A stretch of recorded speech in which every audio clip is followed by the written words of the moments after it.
Je sais que la volonté de débaucher y est. Je sais que les mécanismes, je sais, parce qu'on le vit, les mécanismes de vouloir débaucher les uns ou les On autres pour tente de pouvoir débaucher renforcer. partout, dans tous les camps. C'est la base. Ils se reposent sur ça pour pouvoir légitimer et justifier ce qu'ils font. Mais heureusement, aujourd'hui, je peux quand même saluer la maturité de cette classe de l'opposition, à part quelques-uns qui se disent de l'opposition, mais qui sont déjà dans l'Union sacrée, tels que l'ancien Premier ministre Adolphe Mouzitou, tel que l'autre ministre avec beaucoup de cheveux qui se trouve dans le gouvernement. Eux, ils sont déjà dans l'Union sacrée. Ce sont de sang qui va se faire passer pour des chauves-souris. Mais je salue quand même la maturité, cette fois, de l'opposition qui a dit nous n'allons pas mettre nos pieds là avec cette affaire de M. Kolongele. Donc c'est un processus qui est voué à l'échec. C'est ça qu'on nous perdons du temps avec Ces consultations ne vont pas dans une bonne direction. Mais elles ne vont nulle part, très cher. Elles ne vont nulle part. Lorsque j'entends les organisateurs de ces consultations se réjouir d'avoir reçu Jeannot Lopem, se réjouir, j'ai dit qu'il y a vraiment un problème, c'est qu'ils sont vraiment au bout du bout, ils s'accrochent à tous les brins d'herbe qu'ils veulent pour pouvoir justifier ce qu'ils font. Mais à terme, qu'est-ce qu'on attend? Mettre en place un gouvernement, donnons aux gens des responsabilités, et après, est-ce que ça finit la guerre? Est-ce que ça finit les problèmes que nous avons sur le plan humain? Est-ce que ça finit la question des droits humains? Est-ce que ça finit la question de la justice? Non, nous allons encore perdre du temps avec un processus qui va accoucher des personnes qui seront en responsabilité pour ne rien faire. Totikala Setko, Ndenali Puta, na wax de Maman Moseka, Netoko Maka légende, na 3.5, 4.5, to 5.5 $, signature Yalibela et Tikali, inoubliable, avec le wax de Maman Moseka. Coucou, je suis Tendela, ambassadrice des chaises d'or. Fini les événements avec des chaises qui ne ressemblent à rien. Fini les fêtes ou le deuil avec des chaises qui ne nous honorent pas. Fini les décorations avec des chaises de l'humiliation. Venez vous procurer les plus belles chaises de la capitale à petit prix.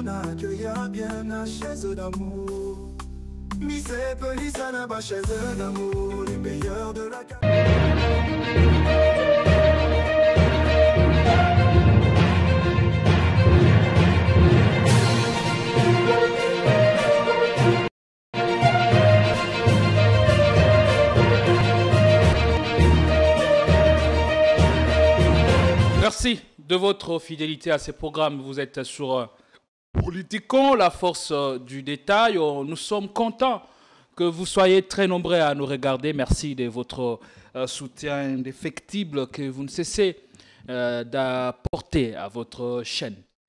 En ce jour, nous allons nous focaliser sur l'actualité à l'est du pays. Nous sommes conscients que la situation est difficile et ça doit changer. Pour ce faire, l'engagement, la contribution de tous et de chacun en cette période est cruciale pour sortir de l'auberge. Nous allons nous poser des questions sur cette guerre injuste dont notre pays est victime et comprendre le comportement du régime de Kinshasa en période de guerre. On ne se comporte pas comme en période de paix. Bien que la période de guerre révèle des hommes épris de paix et déterminés pour le triomphe de la cause du Congo, nous allons nous poser des questions quant à si la RDC a des hommes de la situation au sein de l'Union sacrée comme partout ailleurs. Nous allons aussi nous intéresser un petit peu aux consultations nationales. Ça continue et le Conseil spécial en matière de sécurité chef de l'État continue à recevoir différentes composantes. Chacune y passe pour être reçue et dépose son cahier de charges. Mais jusque-là, un point triste ou une note poignante est que le poids lourd jusqu'ici, n'ont pas encore réservé une suite favorable à ces consultations. Les cas de Martin Fayoulou de l'ECD, Jean-Marc Aboun de l'Alliance pour le changement, FCC avec Joseph Kabila, ou même Matata avec son LGD et Envol de Délice Sanga. Qu'est-ce qui se passe et pourquoi Kinshasa s'obstine à continuer dans cette initiative qui, d'ores et déjà, semble être obstruée par quelques cas de débauchage dont on fera mention dans cette émission. On est content d'avoir sur ce plateau Yves Badjoko.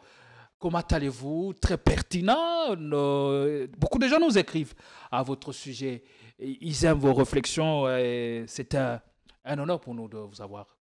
Bonjour, c'est un honneur aussi pour moi d'être sur ce plateau. Je ne manquerai pas de saluer mes compatriotes de Kishiché, de Kiwanja, de Rumangabou, de Walikale, de Massissi Centre, de Kwamut, du plateau des Bateke, du Maïndombe, de Bukavu, de Goma, qui sont abandonnés à leur triste sort par les pouvoirs publics. Et je leur réitère notre engagement à nous battre pour qu'ils recouvrent la paix que nous ont léguée les pères fondateurs.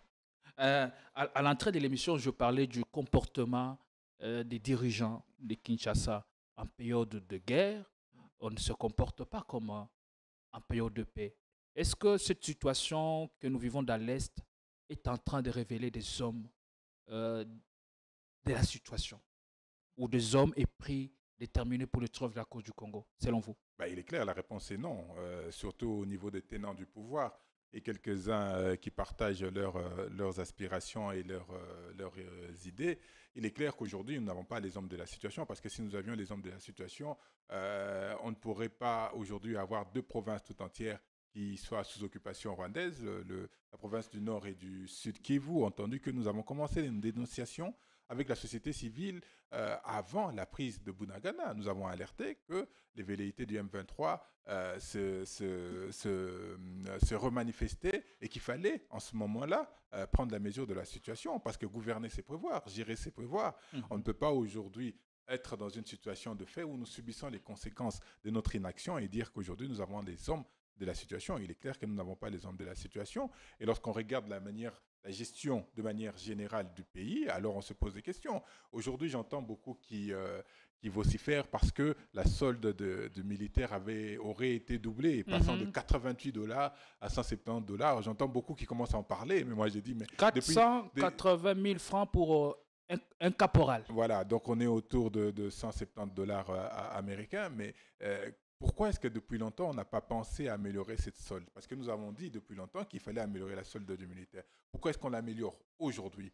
Pourquoi est-ce qu'on passe de $20 à $500 comme prime pour nos frères en armes qui sont aujourd'hui dans les lieux de guerre? C'est-à-dire qu'on n'a pas prévu tout ça, qu'on n'a pas anticipé, et aujourd'hui nous courons derrière et nous sommes en train de subir les conséquences. Donc il est clair que les priorités des uns et des autres sont totalement ailleurs. Vous voyez avec ce qui se passe sur le plan politique, alors que les évêques ont pris leur bâton de pèlerin, ils sont allés voir M. Tshisekedi, qui du reste a donné certaines orientations pour le processus de Kinshasa qu'ils entreprenaient. Ils ont commencé leur périple et c'est M. Tshisekedi le premier qui met les bateaux dans le route dans le processus piloté par les évêques. C'est totalement ahurissant. Il nous sort du chapeau celui que j'appelle aujourd'hui le petit Kodjo et M. Eberand qui vient faire des consultations. M. Eberand qui appartient à l'UDPS alors que l'UDPS est parti au conflit dans cette débâcle de la République. On nous sort Eberand pour qu'il vienne faire des consultations, mais il ne s'arrête pas là parce qu'aujourd'hui, M. Tshisekedi utilise Ejibaya Mampia, des églises de confession religieuse, pour pouvoir piloter un autre processus. Alors qu'ils ont déjà saboté Nairobi, ils ont saboté Luanda, ils courent vers le Qatar, donc on ne comprend pas, il n'y a pas une lisibilité de manière claire, si ce n'est qu'une volonté de la part du régime de M. Tshisekedi de protéger son pouvoir. Personne ne fait l'exception à cette période, à la majorité, tout comme à l'opposition. À l'opposition, il est difficile de vouloir réprimander l'opposition en disant que personne n'est fait l'unanimité. Vous avez par exemple Martin Fayulu, avec qui je partage certaines valeurs, des valeurs, qui depuis 2019 a appelé à cette unité, à cette cohésion nationale en anticipant sur effectivement les crises que nous sommes en train de vivre aujourd'hui. Vous vous rappelez la proposition de sortie des crises qui disait que si les Congolais ne se mettent pas autour d'une table, nous aurions une crise sécuritaire, une crise politique, une crise électorale, une crise humaine et une crise économique. C'est ce que nous sommes en train de vivre aujourd'hui. Mais simplement, il faut que nous ayons la capacité d'être entendus, que nous ayons la capacité d'avoir une voix qui soit audible à la fréquence de ceux qui ont les leviers du pouvoir qu'ils ont acquis encore par la fraude et par la tricherie. Donc, on ne peut pas dire que tout le monde est à mettre dans le même panier, mais lorsqu'on regarde le Congo vu de l'extérieur, vous voyez ce que les journalistes de l'Afrique de l'Ouest pensent de nous, on nous met tous dans le même panier. Lorsque hier j'ai vu que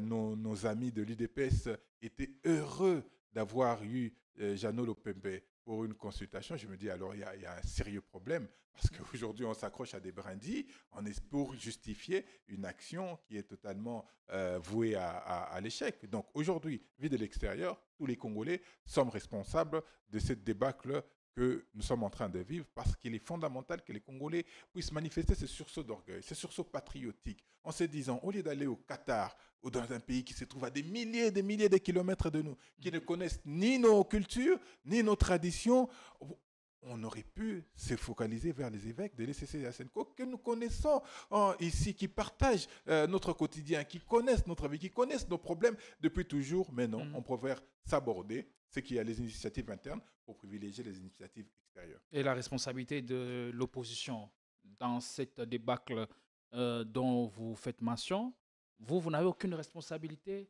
dans la situation qui arrive au pays? À moins que vous nous demandiez d'aller prendre des armes, comme certains semblent vouloir le faire croire. Non, nous avons notre responsabilité et nous nous battons tous les jours, bec et ongle. Vous savez, au péril de notre vie, nous passons à la télé, au péril de notre vie, nous organisons des marches, des manifestations publiques qui sont réprimées dans le sang. J'ai encore mon ami, mon camarade Jires Manzanda qui, ça fait 5 mois, est à la morgue de l'hôpital du Cinquantenaire qu'on n'a pas encore enterré parce qu'il partageait simplement des valeurs contraires à ce que les tenants du pouvoir possèdent aujourd'hui. Mais la responsabilité la plus importante au niveau de l'opposition, c'est cette faculté à vouloir se dépasser. C'est cette propension à se dépasser pour pouvoir se mettre ensemble autour d'un leadership qui serait un idéal. Pas forcément autour d'un homme, mais d'abord autour des idées forces qui peuvent nous permettre de renverser la situation. Nous avons vu aux dernières élections, si tant est qu'on peut appeler les élections de 2023 élections, nous nous sommes battus, nous avons milité pour que nous puissions fédérer les vues au niveau de l'opposition, mais il est force de constater que certains ont préféré faire cavalier seul et ce qui a permis à M. Tshisekedi d'organiser son simulacre d'élection et de se donner 80%. Pour arriver à avoir un même idéal, il est important de lever tout équivoque ou tout ce qui divise les Congolais les uns contre les autres. Alors, on va parler de cette situation de crise sécuritaire dans l'est du pays. Le pays est occupé par l'M23 et AFC de Cornenanga, bien que sur le plan diplomatique, politique et même militaire, il y a des points que Kinshasa est en train d'engager. Quelle devrait être l'attitude ou le comportement en cette période du chef de l'État, Félix Tshisekedi? Je parle de lui parce qu'il est le commandant suprême des forces armées de la République.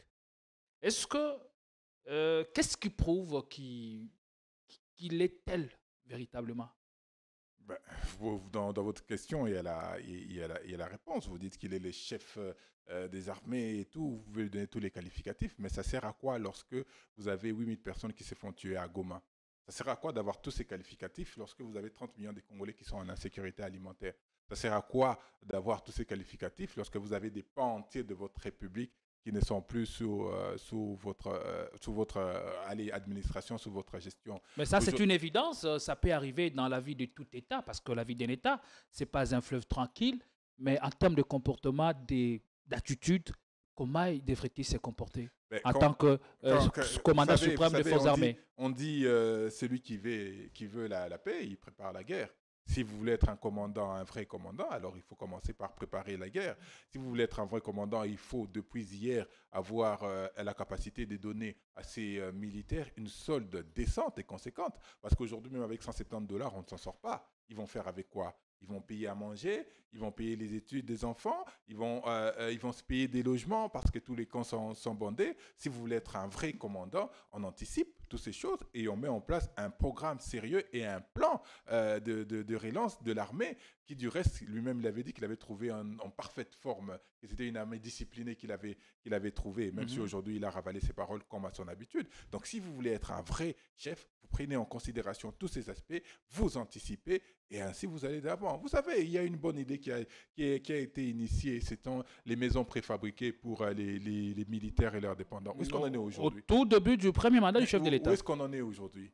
S'il y a eu une certaine débloque à un certain moment, puisque l'idée vaut son pesant d'or, pourquoi n'a pas poursuivi avec une autre entreprise, avec d'autres responsables, mais arriver à cet objectif d'offrir des logements décents aux militaires? Donc, l'attitude de M. Tshisekedi, au-delà de l'aspect de va-t-en-guerre, au-delà de l'aspect militaire, encore que, si vous me dites une attitude, aujourd'hui, on ne sait pas nous sommes dans quelle situation. Est-ce que nous sommes dans une situation de paix? Nous sommes dans une situation de guerre, nous sommes dans une situation d'agression. Vous avez dit occupation, mais si vous dites que Nanga occupe la République démocratique du Congo, par le même parallélisme, je dirais que M. Tshisekedi, après son coup d'État électoral, occupe une autre partie de la République. Donc nous sommes sous occupation. Certains observateurs vont jusqu'à dire que les deux thèses sont valables. La thèse d'une guerre d'occupation ou d'agression et la thèse d'un conflit armé, mais internationalisé. Mais il faut savoir qualifier les faits. Tant que vous n'arrivez pas à qualifier les faits, c'est impossible de pouvoir trouver du répondant. C'est impossible de pouvoir trouver des réponses appropriées parce que vous aurez connu le problème. Mais si vous êtes en train de tâtonner, un coup, voilà, c'est la communauté internationale et un autre coup, c'est une guerre d'agression du Rwanda et encore un troisième coup, c'est M. Kabila qui organise tout ça. Vous êtes incapable de prendre des actions nécessaires. Vous voyez que vous serez dispersé et il sera difficile pour vous d'avoir une action efficace qui puisse permettre de recouvrer une certaine sérénité dans la République. Bien entendu, on va essayer de rester sur cette question. Vous parlez de la préparation de la guerre. Comment préparer une guerre quand on sait que la guerre dont nous sommes victimes, c'est une guerre dite asymétrique? Mais le problème, c'est pas ça. Qu'elle soit asymétrique, qu'elle soit normale, et tout ça, c'est pas le problème. Le problème, c'est comme on l'a dit tout à l'heure, c'est dans l'anticipation et dans la responsabilité. Vous savez, l'article 75 de la Constitution impose à celui qui est président de la République de pouvoir se battre pour défendre les frontières de la République. Mais qu'est-ce que M. Tshisekedi fait aujourd'hui? M. Tshisekedi veut s'aborder toutes nos richesses en les donnant aux États-Unis pour transférer la responsabilité de la protection des Congolais à des Américains. Est-ce que ça, c'est responsable? Déjà que nous allons brader nos richesses et nos matières premières. N'est-il pas bon de tenter ou d'essayer une fois pourvu que nous parvenions à la paix? Je sais que je n'ai pas vécu l'esclavage, je n'ai pas vécu la colonisation, mais si on doit maintenant, de manière volontaire, se remettre dans une colonisation, c'est extrêmement grave. De l'histoire que nous avons appris, c'est extrêmement lamentable. Il faudrait que les gens soient responsables. Et c'est ce qui manque beaucoup aux tenants de l'Union sacrée. C'est cette responsabilité. Responsabilité, ça ne veut pas dire faire toutes les choses de manière parfaite, de manière ordonnée, de manière coordonnée. Responsabilité, ça veut dire que vous pouvez commettre des erreurs et reconnaître que vous avez commis des erreurs et trouver des moyens palliatifs. Est-ce que vous avez déjà entendu M. Tshisekedi se remettre en question dans la gestion de la République, se remettre en question dans l'agression qui nous est imposée? Par exemple, lui et tous ses acolytes crient que la guerre date d'il y a très longtemps. On est d'accord? Mais la guerre datant d'il y a très longtemps. Pourquoi est-ce que vous avez emmené le loup dans la bergerie? Pourquoi est-ce que vous avez emmené Kagame? Vous avez pris au Rwanda, vous l'avez emmené ici à Kinshasa pour qu'il soit encensé. Pourquoi est-ce que vous avez fait de Kagame votre frère et ami? Pourquoi est-ce que vous avez signé des contrats de raffinage d'or congolais par le Rwanda? Si tant est que la guerre datait d'il y a longtemps, si tant est que l'histoire nous prouve que Kagame n'a pas d'autre langage qu'il écoute, si ce n'est le langage de la force. Mais Martin Fayulu a clairé pendant longtemps qu'on lui aurait volé sa victoire de 2018. À la place de l'actuel chef de l'État, qu'auriez-vous fait exactement?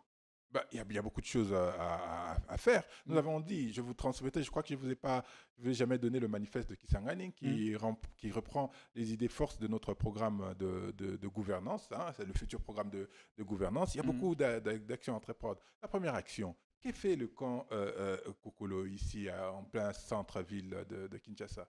Il n'y a pas besoin d'avoir ça au centre-ville de Kinshasa. Il faut déplacer vers les zones d'utilité, c'est-à-dire les zones vers la partie est. Par exemple, si on est limité à Béni, ça impliquerait que la réaction face aux agressions serait plus rapide. Nous avons un autre problème. Les frontières sont poreuses. Mais pourquoi est-ce qu'on continue de maintenir des frontières poreuses jusqu'à ces jours? Nous disons, nous, que nous allons mettre en place ce qu'on appelle une FOSNI, une force spéciale d'intervention et de surveillance des frontières. C'est-à-dire, voilà, parce qu'aujourd'hui, par exemple, les gens ne savent pas, beaucoup ne savent pas que Bunagana n'est pas une frontière entre la RDC et le Rwanda. Bunagana est une frontière entre la RDC et l'Ouganda.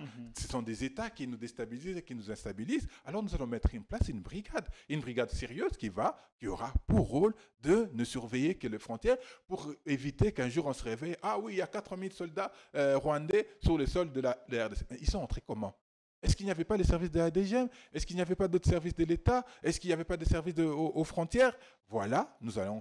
Il y a des solutions comme ça, mais nous n'allons pas nous arrêter là. Nous avions, avec notre dernier programme notre dernier projet de société, proposé que la solde d'un militaire passe à $400.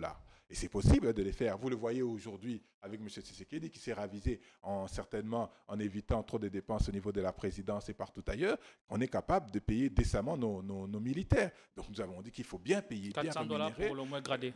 Pour le moins gradé, $400. Il faut bien rémunérer ces hommes en troupes. Il faut déplacer les corps militaires qui ne servent à rien dans certaines zones. Il faut mettre en place une brigade spéciale qui aura pour la seule responsabilité de surveiller les frontières. Vous savez que ce n'est pas que la frontière rwando-congolaise qui pose des problèmes ou rwando-ougandaise.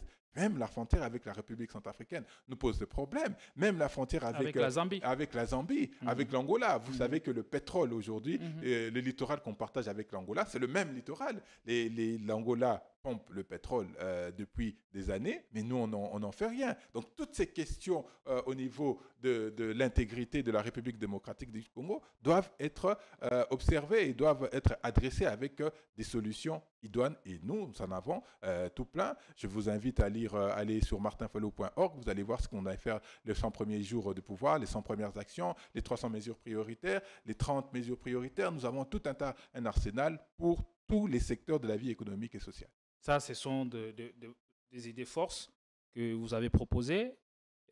Ça peut s'inscrire dans la durée, mais étant obligé de vivre avec nos 9 voisins en paix, quel est le crime ou le péché dans la démarche de Félix Tshisekedi de se rapprocher du régime ou de Kigali en lui ouvrant peut-être le porte, en lui faisant comprendre qu'il est possible que nous vivions en tant que frères sans avoir des intentions ou des velléités machiavéliques, en attendant de mettre peut-être en place des idées, forces qui vont baliser les chemins vers peut-être un processus d'affirmation en tant que nation. C'est de la naïveté extraordinaire, parce que vous devez savoir, et M. Tshisekedi devrait le savoir, qu'entre États, il n'y a pas d'amitié. Qu'entre États, il n'y a que les intérêts.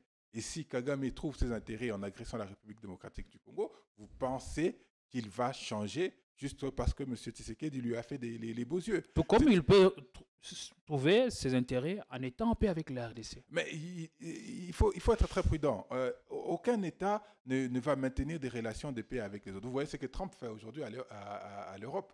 Il lui impose des taxes encore et encore. Il sort de l'OTAN et tout. Ça veut dire qu'à tout moment, il faut être dans une situation de vigilance avec les États. Même les partenaires les plus anciens et les plus traditionnels qu'on peut avoir, il faut être prudent avec eux. Et encore plus, ceux qui ont toujours eu des velléités d'agression. Et le problème, c'est qu'on n'analyse pas la question de l'agression de manière en profondeur.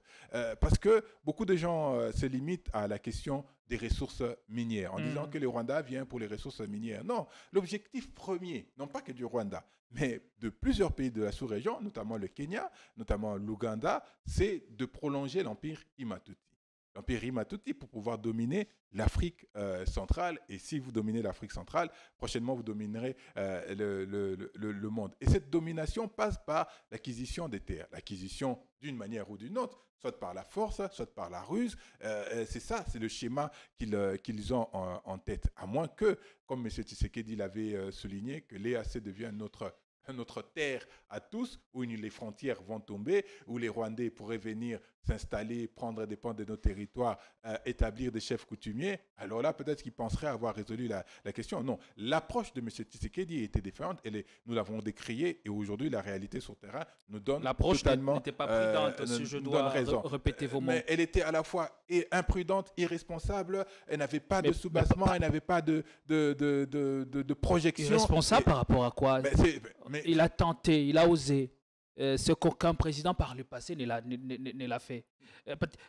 Mais ce qu'il faut comprendre ici, c'est que lorsque le chef de l'État, Félix Tshisekedi, emprunte cette voie, entretenir un climat de paix entre Kinshasa et Kigali, on a vu un semblant de paix qui avait accalmé. Le Rwanda a cessé de manière claire à nous attaquer. Alors, la grande question, c'est de savoir qu'est-ce qui s'est passé exactement entre les deux frères d'Atan pour que Kigali reprenne la voie de déstabilisation. La question, le mot le plus intéressant, c'est le semblant. Comme vous avez dit, on a eu un semblant de paix. Et pendant ces temps-là, qu'est-ce qui s'est passé?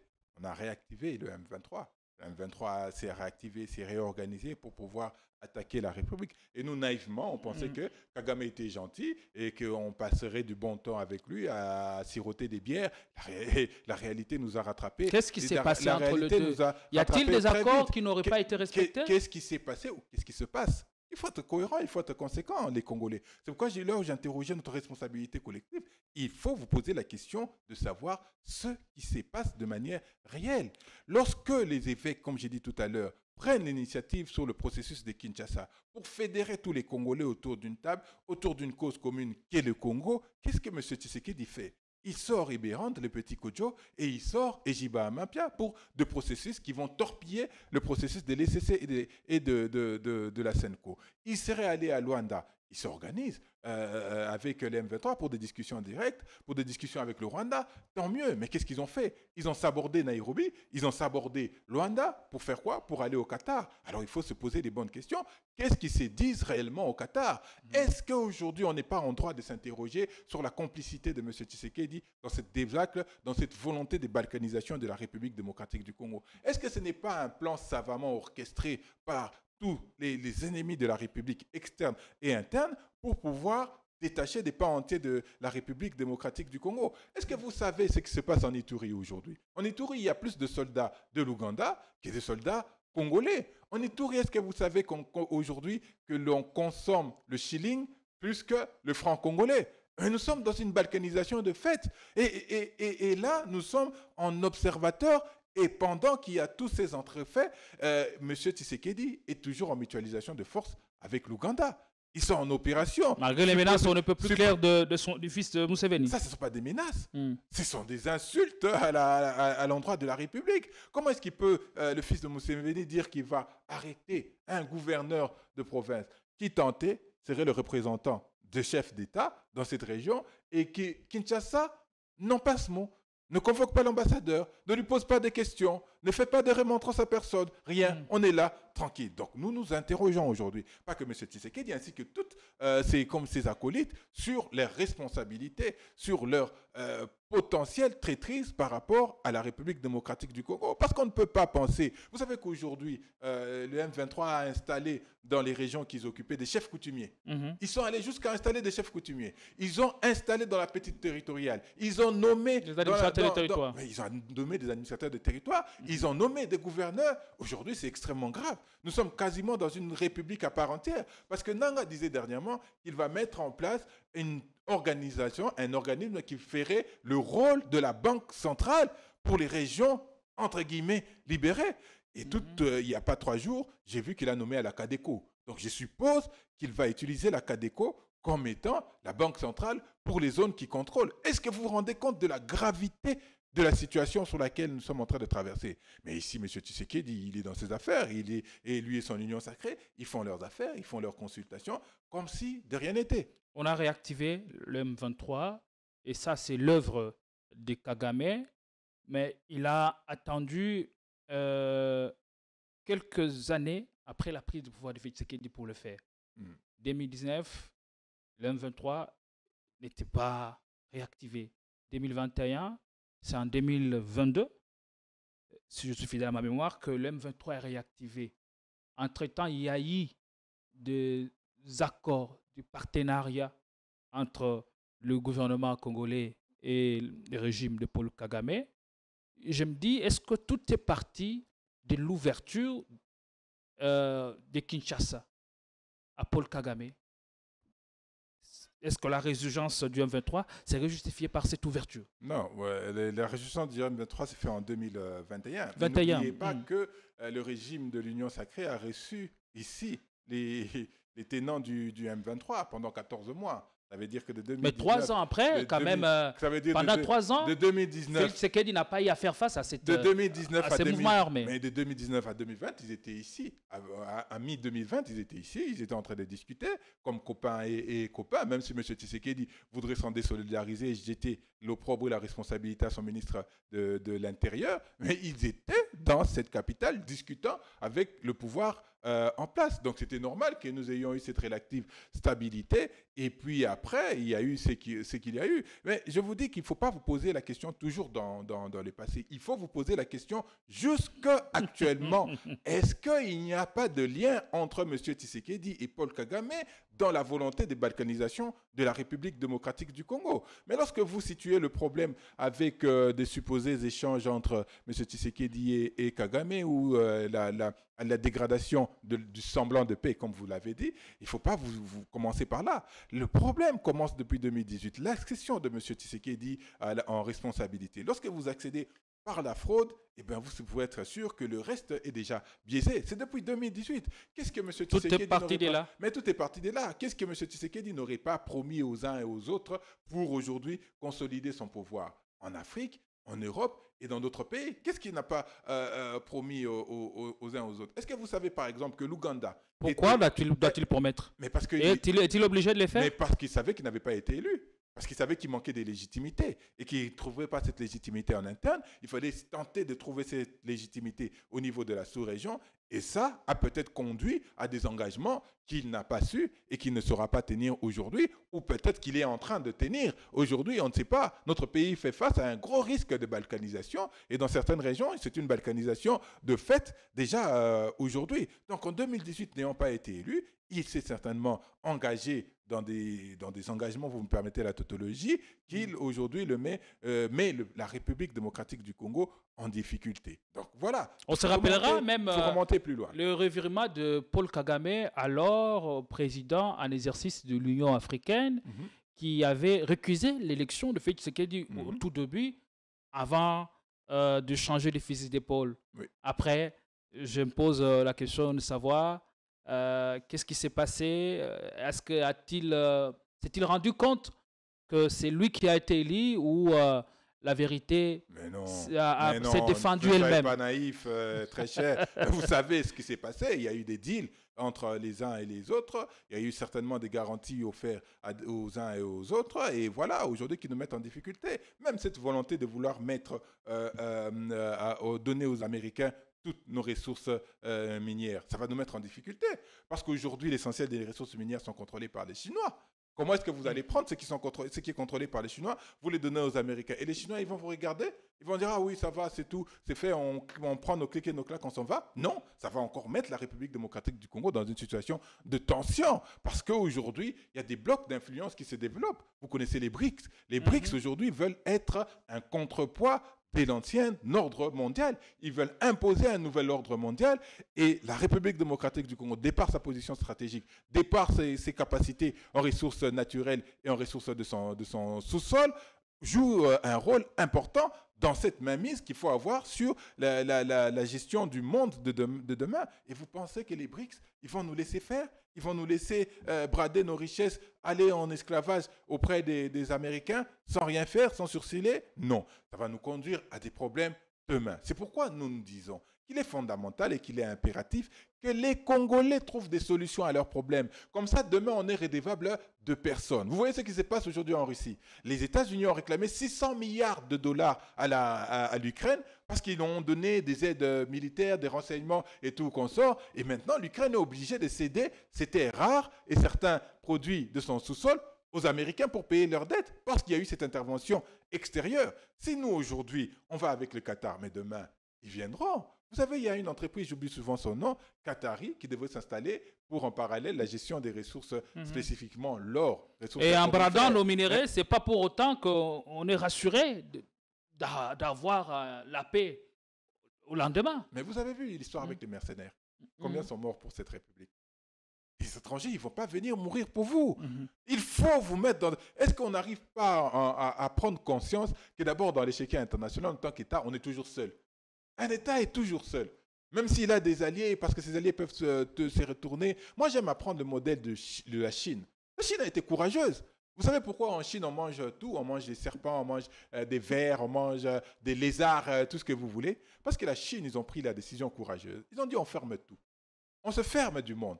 Nous allons vivre en autarcie. Nous allons essayer de nous développer par nos propres efforts et avec les moyens que nous avons. Aujourd'hui, la Chine est la première puissance économique du monde. Elle deviendra certainement après 2030 la première puissance militaire si l'Inde ne la détrône pas. Mais nous, on est toujours à chercher des solutions ailleurs en nous mettant en une position de redevabilité dans d'autres États alors que nous avons des intelligences, nous avons les capacités en interne et les ressources nécessaires pour pouvoir se sortir du bourbier dans lequel nous nous trouvons. Allez, très bien, merci. Nous allons maintenant prendre le sujet des consultations nationales sous la direction de Ibéran de Kolongele. Il y a des partis qui continuent et des regroupements politiques qui continuent à être reçus par Ibéran qui a reçu mission de consulter. C'est le processus de Kinshasa qui continue son bonhomme de chemin. Et c'est l'heure de consulter les opposants. Et quelques opposants ont défilé, des opposants qu'on qualifie de poids mouche. Est-ce que ensemble de Moïse Katumbi ou encore, je parlerai plus du FCC, se voit trahi de nouveau? Est-ce que la ligne idéologique ou politique en est à la base? Avez-vous des soucis avec votre chaîne YouTube? Seventh Angel Agency, SA Agency, met à votre disposition un service spécialisé avec des experts certifiés. Audit complet et vérification approfondie de votre chaîne, gestion efficace et professionnelle de vos chaînes YouTube, suivi complet de votre monétisation. Votre monétisation a été coupée? Pas de panique. Nous mettons en place une stratégie sur mesure pour vous aider à récupérer la monétisation rapidement. Création complète de votre chaîne YouTube. Gestion sécurisée des accès à votre compte et possibilité de migration vers une autre adresse email en toute sécurité. Profitez d'un service réactif, certifié et professionnel dès maintenant. Contactez-nous dès aujourd'hui au plus 243 841 972 496. Vous savez, c'est pourquoi les journalistes, je vous reproche aussi beaucoup de choses. Est-ce que vous pouvez aujourd'hui me donner le mandat à M. Kolongele, aujourd'hui, de pouvoir faire ce qu'il fait? Ce qu'il fait est illégal. Il a reçu mandat de qui? De personne. Parce que tout le monde crie à tue-tête que les évêques de l'ECC de la Senko n'ont pas reçu de mandat. Et M. Kolongele, il a reçu d'où? De qui? À quel moment? Parce que lorsqu'on est en responsabilité, on s'exprime à travers des actes officiels. Si tant est qu'il devrait faire cette mission, il aurait fallu avoir une ordonnance appelant ces consultations et une ordonnance lui donnant le pouvoir de pouvoir consulter la classe politique. Et en quoi vous le reprochez en mais- tant que journaliste? Mais comment vous nous pouvez adouber? constatons autant Mais que non, vous adoubez, que Eberhard est là pour mais consulter vous les adoubez composantes vous politiques. adoubez une telle démarche. Vous ne devrez pas adouber une telle démarche. En quoi faisant? Vous par exemple, en ne couvrant pas ces événements. Parce que je vous vois tous là-bas, chez Eberhard, poser des questions dans un acte totalement illégal à la République. Vous devrez déjà... Est-ce l'actualité Mais- vrai ou faux? Mais non, la question, ce n'est pas que de l'actualité. La question, c'est qu'est-ce qu'on donne comme actualité aux gens. Vous savez, M. Tshisekedi, il a parlé à ses amis de l'Union sacrée lors d'une réunion privée entre eux. Il se dit, voilà, je vais appeler, je vais discuter, je vais faire un gouvernement d'union nationale. Mais ça n'engage pas la République. Ça ne nous engage pas. Ça n'engage pas l'opposition. Ça n'engage personne, si ce n'est ceux de l'Union sacrée. Et c'est pourquoi, d'ailleurs, vous voyez qu'ils ne sont en train de recevoir que les gens de l'Union sacrée. Vous me posez la question sur le FCC et les normes. Ça, ce n'est pas à moi de répondre à la question, d'autant plus que je n'ai pas encore vu un vrai tenant du FCC aller à ces consultations, ni un vrai tenant d'ensemble participer à ces consultations. Je sais que la volonté de débaucher y est. Je sais que les mécanismes, parce qu'on le vit, les mécanismes de pouvoir débaucher les uns ou les autres. On tente de débaucher partout, dans tous les camps.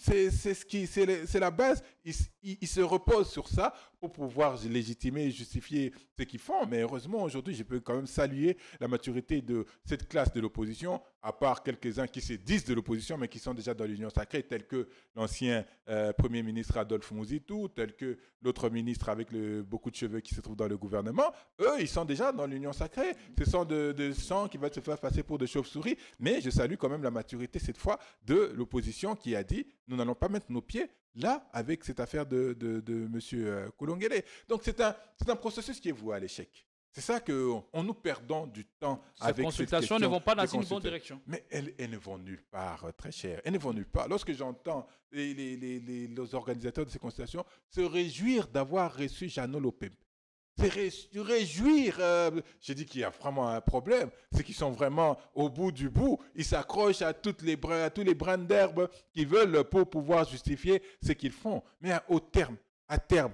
qu'est-ce qu'on attend? Mettre en place un gouvernement, donnant aux gens des responsabilités, et après, est-ce que ça finit la guerre? Est-ce que ça finit les problèmes que nous avons sur le plan humain? Est-ce que ça finit la question des droits humains? Est-ce que ça finit la question de la justice? Non, nous allons encore perdre du temps avec un processus qui va accoucher des personnes qui seront en responsabilité pour ne rien faire. Et en quoi la démarche de la Cinco et SCC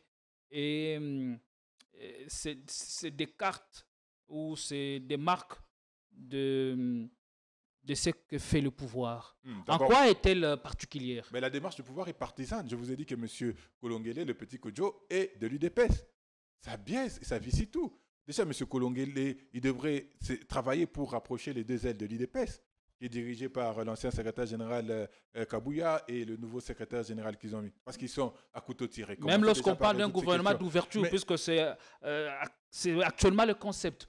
On ne parle plus d'un gouvernement d'union nationale, mais un gouvernement d'ouverture. Non, ça sera. Vous savez, Martin Fayoul a dit il y a très longtemps que les pions vont être déplacés, que le nom va changer. On est passé des FCCH à Union sacrée, et maintenant on va passer du gouvernement national ou à ouverture, comme vous voulez, mais ça sera la même suite, ça sera les mêmes résultats. Comment est-ce que vous pouvez imaginer? Si nous sommes dans une situation aujourd'hui de rechercher un gouvernement d'ouverture, ça veut dire qu'il y a des gens qui ont échoué. Ça c'est clair, qu'il y a des gens qui ont échoué. Mais vous ne serez pas surpris que demain, vous allez retrouver 50% de ce gouvernement qui a échoué dans le gouvernement d'ouverture. Où est la logique? Il n'y a aucune logique dans ce qu'ils font. La démarche de M. Tshisekedi est partisane et la volonté, c'est la seule volonté de conserver son pouvoir. Alors pourquoi est-ce que la démarche des évêques est plus intéressante? Elle est plus intéressante à plusieurs égards. Le premier égard, c'est d'abord l'acceptation. Aujourd'hui, on ne peut pas remettre en question les évêques de l'ECC et de la Senco, qui ont déjà joué un rôle fondamental dans notre République depuis très longtemps. Mais si je veux prendre un passé proche, c'est en 2016, avec la question des élections qui posait problème et où les évêques ont investi leur temps pour pouvoir nous donner une porte de sortie. Donc, c'est la question de la crédibilité des acteurs. Beaucoup disent leurs robes ou leurs soutanes ne sont plus du tout blanches. Mais elles ne sont plus ou blanches. saintes. Elles ne sont plus blanches parce que les autres ne sont mus que par la volonté de vouloir protéger le pouvoir. C'est tout. Mais ils savent que dans la démarche des évêques, il y aurait une remise en question de tout. Et c'est ça qui est très intéressant, qui est fondamental. Moi, j'ai dit que nous sommes dans un tournant historique pour notre République. Si aujourd'hui, nous ne prenons pas nos responsabilités avec cette initiative des LCC et de la SENCO, demain, notre pays deviendra comme Haïti. Vous savez, Haïti est plus indépendant que les États-Unis. 200 aujourd'hui, 40 ou peut-être 42 ans d'indépendance. Mais Haïti est dans un état d'ingouvernabilité totale, d'ingouvernabilité patente, où même des groupes armés, les Koulouna d'Haïti, sont capables d'assassiner un président de la République. Donc il faut que nous puissions profiter de l'occasion. Comme mon père dit toujours, dans toute situation, il y a toujours du bon que l'on peut retirer. Nous sommes dans une situation tragique, une situation difficile, mais c'est une situation qui peut permettre aux Congolais de se ressouder. Donc, comme je disais, la crédibilité sur les acteurs, les évêques de CC de la SENCO sont des acteurs crédibles. Mais au-delà de ça, ils portent un vrai projet. Ça, c'est selon l'opposition. Non, ce n'est pas question selon l'opposition. Selon une certaine opinion. Mais ça ne font pas non plus l'unanimité. Non, mais vous les avez vus ici, en République démocratique du Congo. Ils sont allés, même Nanga a reconnu leur crédibilité. Il les a reçus. Ils ne sont pas arrêtés ici. Ils sont allés dans toute la sous-région. Nanga les a reçus parce qu'ils sont crédibles. Mais bien sûr, ils sont reçus dans toute la sous-région. Au-delà de Nanga, au-delà de nous-mêmes, les Congolais. Je parle de Nanga en tant que Congolais pour vraiment mettre l'accent sur le fait que les Congolais ont déjà accepté la crédibilité des évêques. Et ils sont allés plus loin. Ils sont allés dans la sous-région. Ils ont été acceptés, adoubés quasiment par tous les présidents des pays limitrophes. Ils ne sont pas arrêtés là. Ils sont allés en Afrique. Et en Afrique tout entière, on leur a reconnu ce mérite. Ils ne sont pas arrêtés là. Ils sont allés en Europe. Ils sont allés aux États-Unis.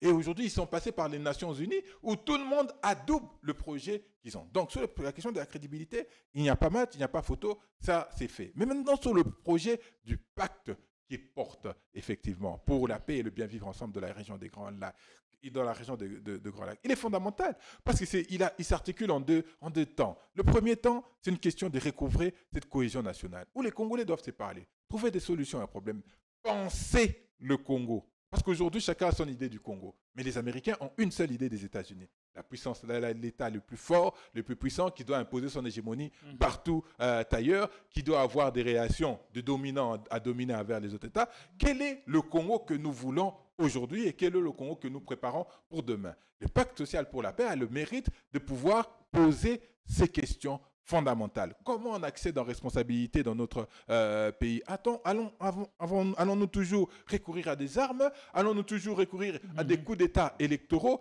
Il faut que nous nous posions les bonnes questions et ce pacte a le mérite de les poser. Donc, elle pose des questions, comme nous l'avons fait d'ailleurs en notre temps, sur l'intégrité territoriale, sur la gouvernance publique. Il ne faut pas qu'on se réveille un jour le matin parce qu'on paye $170 à des gens et on s'est dit, hurrah, c'est super, les gens ils vont et on applaudit des mains, des pieds. Non, il faut un salaire décent pour les gens. Il ne faut pas qu'on se réveille un matin, un camarade, un militant de mon parti soit tué devant son siège. Ça n'a aucun sens. Et par qui? Par la police, parce que lui, il partage les mêmes valeurs avec Martin Fayulu. Il faut qu'on se pose sur les questions électorales. Vous savez qu'en 2028, c'est plus loin.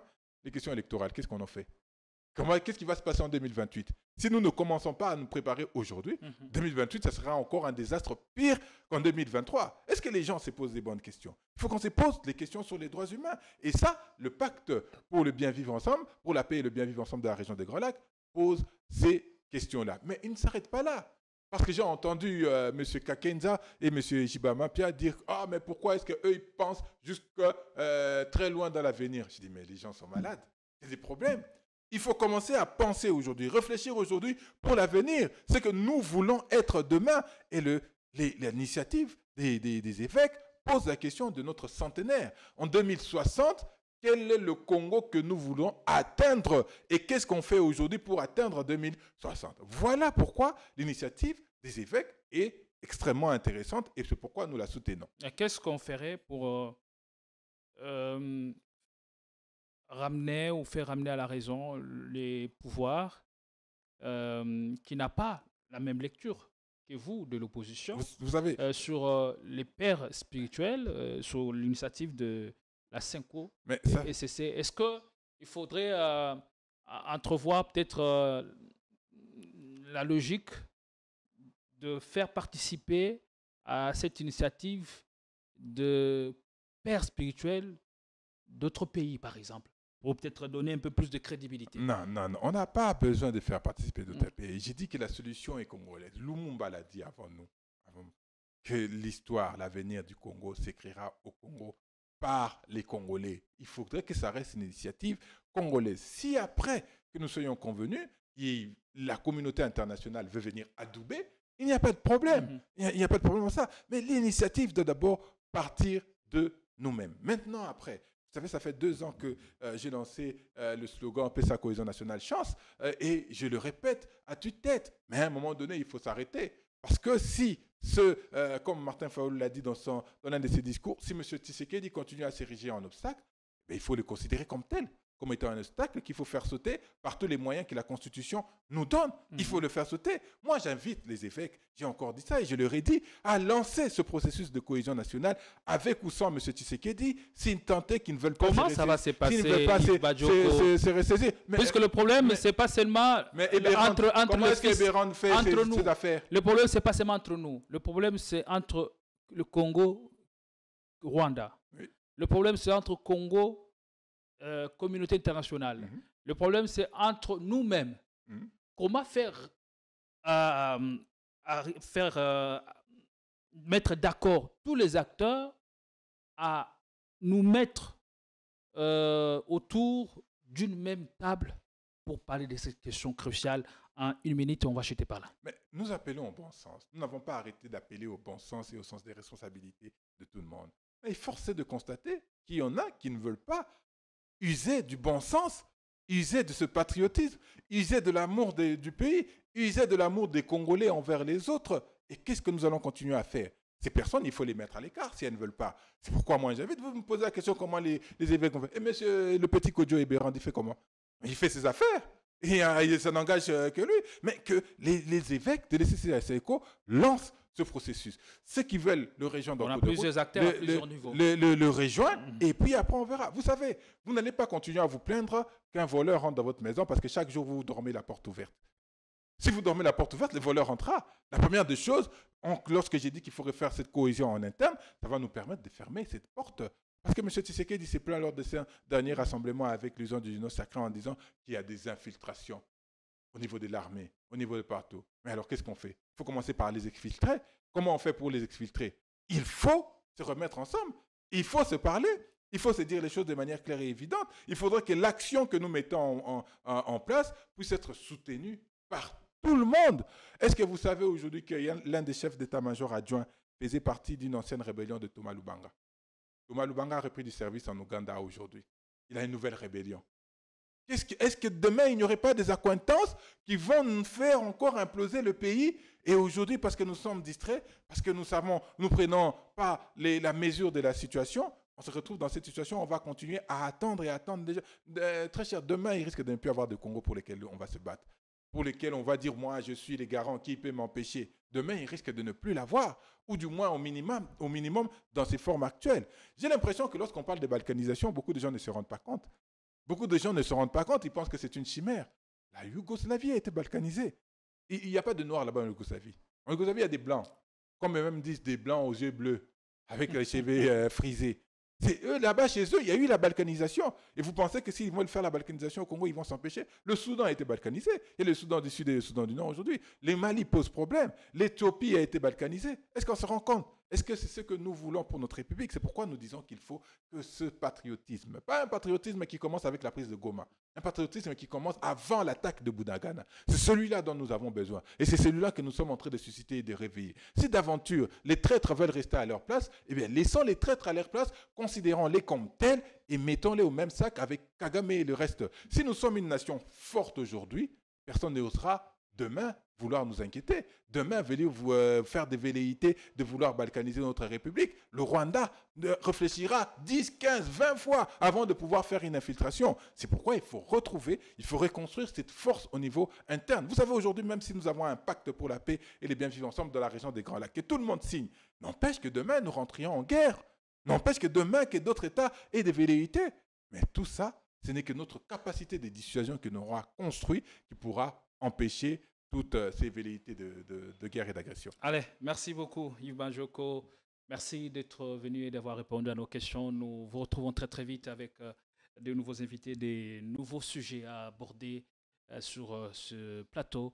Mais message au chef de l'État, qui est le garant du bon fonctionnement des institutions, le commandant suprême des forces armées. Vous parlez pour moi, parlez pour vous. L'attitude qui doit être la vôtre doit rimer avec la réalité sur le terrain.